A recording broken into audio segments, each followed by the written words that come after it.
Hello दोस्तों, आप सभी का स्वागत है आपके भाई के यूट्यूब चैनल फ्यूचर वाला में। तो मेरे दोस्त, जैसा कि हमने आप लोगों से प्रॉमिस किया था कि मैं सेट चला रहा हूँ बिहार पुलिस बिहार कांस्टेबल का, और जो कि बहुत ही, मेरे दोस्त आपको बता दूँ, बहुत ही रामबाण साबित होने वाला है। अगर आपको बिलीव नहीं हो रहा है तो अगर एक बार आप हमारा सेट लेके देखिए। अगर आप एक बार सेट कर लेते हैं ना मेरे दोस्त, तो आपका जब भी एग्ज़ाम में आप बैठेंगे, Bihar police Bihar constable, UP police UP constable, मेरे दोस्त आपको कम से कम 50 से 60 प्रश्न मेरे द्वारा पढ़ाया गया मिलेगा। अगर आपको बिलीव नहीं होता है तो एक बार प्लीज़ ट्राई कीजिएगा। तो चलिए, आपका समय न गवाते हुए वीडियो को करते स्टार्ट। 100 प्रश्न का जो है कि हमारा ये सेट है, लगभग 10 से 12 सेट होगा। वो कंप्लीट कर लेते हैं ना मेरे दोस्त, तो आपको काफ़ी ज़्यादा फ़ायदा मिलेगा। चलिए देखते हैं प्रश्न। हैदराबाद का भारत में औपचारिक विलय कब हुआ था? तो नवंबर 1949 में। हैदराबाद का भारत में हैदराबाद का भारत में औपचारिक विलय कब हुआ था? नवंबर 1949 में। अगला प्रश्न है, हे राम का नारा किसने दिया था? हे राम हे राम का नारा किसने दिया था मेरे दोस्त? तो महात्मा गांधी ने दिया था। अगला प्रश्न देखते हैं, हुमायूं के मकबरे में सबसे पहले चार दीवारी का निर्माण किसने कराया था? तो इसका राइट आंसर हो जाएगा हाजी बेगम ने।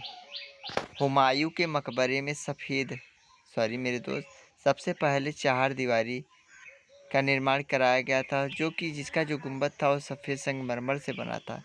इसका निर्माण किसने कराया था? तो हाजी बेगम ने कराया था। अगला प्रश्न देखते हैं, 4 नंबर। हिस्टोरिया जो सेंट ऑगस्टिन को समर्पित है, उसका लेखक कौन था? तो इसका राइट आंसर हो जाएगा आरोसियस। जी हाँ, आरोसियस। हिंदुओं पर जजिया कर किस मुगल बादशाह ने समाप्त किया था? हिंदुओं पर से जजिया कर अकबर ने समाप्त किया था। हिंदुओं पर से जजिया कर किसने समाप्त किया था? तो अकबर ने समाप्त किया। अगला प्रश्न देखते हैं मेरे दोस्त। हाल ही में सरकार ने केन बेतवा नदी जोड़ परियोजना को मंजूरी दी है। केन बेतवा नदी जोड़ परियोजना को मंजूरी दी है। केन नदी किस जिले से उद्गम होती है? तो इसका राइट आंसर हो जाएगा मध्य प्रदेश में जबलपुर से। जी हाँ, मध्य प्रदेश में जबलपुर से। अगला प्रश्न देखते हैं, हल्दी घाटी का युद्ध कब हुआ था? हल्दी घाटी का युद्ध 18 जून 1576 को हुआ था। जी हाँ, 18 जून 1576 को हल्दी घाटी का युद्ध हुआ था। 18 जून 1576 को हल्दी घाटी का युद्ध हुआ था। अगला प्रश्न है, हर्षवर्धन की मृत्यु के पश्चात कन्नौज पर किसका शासन हुआ था? तो इसका राइट आंसर हो जाएगा यशोवर्मन का। जी हाँ, हर्षवर्धन की मृत्यु के पश्चात कन्नौज पर किसका शासन हुआ? तो यशोवर्मन का हुआ था। अगला प्रश्न देखते हैं, हरिश्चंद्र श्रेणी सतमाला पहाड़ियाँ तथा बालाघाट श्रेणी किस राज्य में है? तो इसका राइट आंसर हो जाएगा दोस्त महाराष्ट्र में। जी हाँ, महाराष्ट्र में। अगला प्रश्न है, हरियाणा के पहले मुख्यमंत्री कौन थे? हरियाणा के पहले मुख्यमंत्री पंडित भगवत दयाल शर्मा थे, जो कि 1966 से 1977 तक थे। हरियाणा के पहले मुख्यमंत्री भगवत दयाल शर्मा थे। अगला प्रश्न है, हड़प्पा सभ्यता के संपूर्ण क्षेत्र का आकार किस प्रकार का था? तो इसका राइट आंसर हो जाएगा त्रिभुजाकार। जी हाँ, त्रिभुजाकार। अगला प्रश्न देखते हैं, हड़प्पावासी किस वस्तु के उत्पादन में सर्वप्रथम थे? तो हड़प्पावासी जो थे वो कपास के उत्पादन में सर्वप्रथम थे। अगला प्रश्न देखते हैं, हड़प्पाकालीन सभ्यता की चार सीमा चौकियाँ कौन सी थी? तो इसका राइट आंसर हो जाएगा उत्तर में मांडा, दक्षिण में दैमाबाद, पूर्व में हुलास और आलमगीरपुर तथा पश्चिम में सुतकांगेडोर। अगला प्रश्न है, हड़प्पाकालीन भवनों के पत्थर का स्थान पर पकाई गई ईंटों से इस कारण बनाया जाता था क्योंकि जो पत्थर थे वो आसानी से उपलब्ध नहीं थे, इसके लिए हड़प्पा काल में इसलिए हड़प्पा काल में पत्थर आसानी से नहीं उपलब्ध होते थे, इसलिए हड़प्पा काल में ईंट से बनाए जाते थे घर। हड़प्पा सभ्यता के अंतर्गत हल से जोते गए खेतों के जो साक्ष्य मिले वो कहाँ से मिले? तो कालीबंगा, यानी जो राजस्थान में है। अगला प्रश्न देखते हैं दोस्त, हड़प्पा सभ्यता का विस्तार किससे संबंध है? तो इसका राइट आंसर हो जाएगा गेहूं उत्पादन से। हड़प्पा सभ्यता का विस्तार किससे संबंध है? गेहूं उत्पादन। हड़प्पा संस्कृति कितने वर्ष तक जीवित रही? तो इसका राइट आंसर हो जाएगा लगभग 1000 वर्ष तक।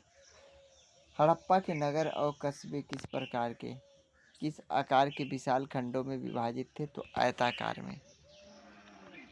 हजार खंभा महल का निर्माण किस शासक ने कराया था? हजार खंभा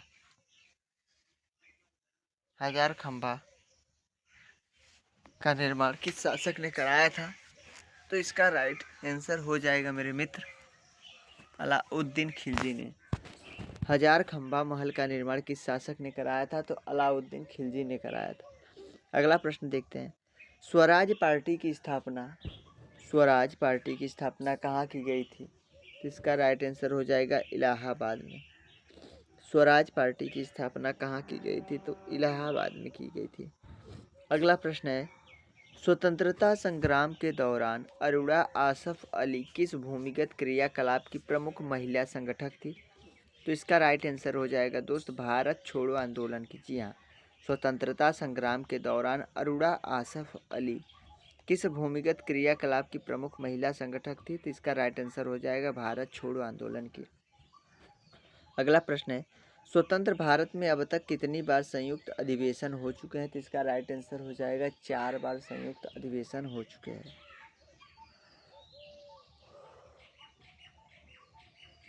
अगला प्रश्न है दोस्त, स्वतंत्र भारत के प्रथम गृह मंत्री कौन थे? तो इसका राइट आंसर हो जाएगा स्वतंत्र भारत के प्रथम गृह मंत्री जो थे सरदार वल्लभ भाई पटेल थे।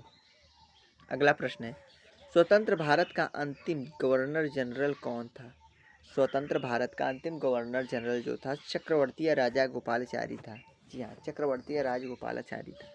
अगला प्रश्न है, सौर मंडल में ग्रहों की संख्या कुल कितनी है? तो इसका राइट आंसर हो जाएगा 8। जी हाँ, 8। अगला प्रश्न है, सैयद बंधुओं का पतन किसके समय में हुआ था? सैयद बंधु यानी सर सैयद अहमद खान। सैयद बंधुओं का पतन किसके समय में हुआ था? मोहम्मद शाह के समय में। अगला प्रश्न है, सैंधव सभ्यता में निम्नलिखित में से किस वस्त्र के उल्लेख मिले हैं? तो इसका राइट आंसर हो जाएगा सूती वस्त्र के उद्योग मिले। सेतु समुद्रम परियोजना किसे जोड़ती है?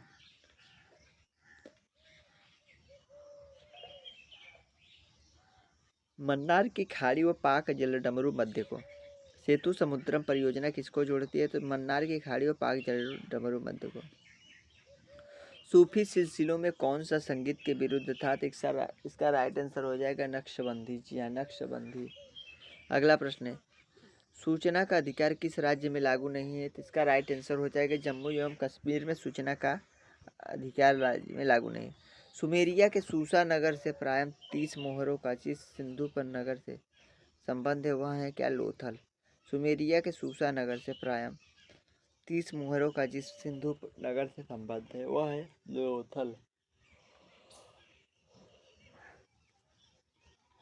सुक्ता परियोजना किस नदी पर है? पेंच पर।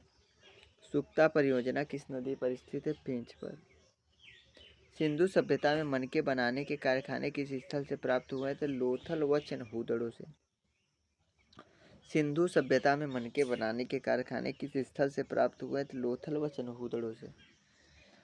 सिंधु घाटी सभ्यता की मुख्य विशेषता क्या है? तो नगर निर्माण योजना। जी हाँ, नगर निर्माण योजना।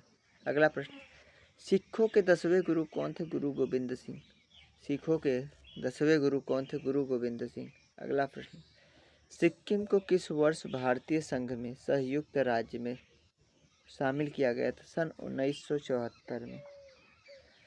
सिंधु सभ्यता में घोड़े के अवशेष कहाँ से प्राप्त हुए? सुतकोटा से। सिंधु सभ्यता में घोड़े के अवशेष कहाँ से मिले थे? सुरकोतड़ा से। सुतकोतड़ा से। इसको सुरकोटदा भी बोलते हैं मेरे दोस्त। अगला प्रश्न देखते हैं, सिंधु सभ्यता के अधिकांश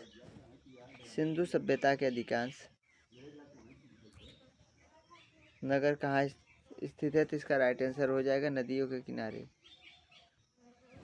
अगला प्रश्न देखते हैं, सिंधुवासी किस धातु का प्रयोग सबसे ज़्यादा करते थे? तो तांबा के, क्योंकि लोहा से परिचित तो थे नहीं।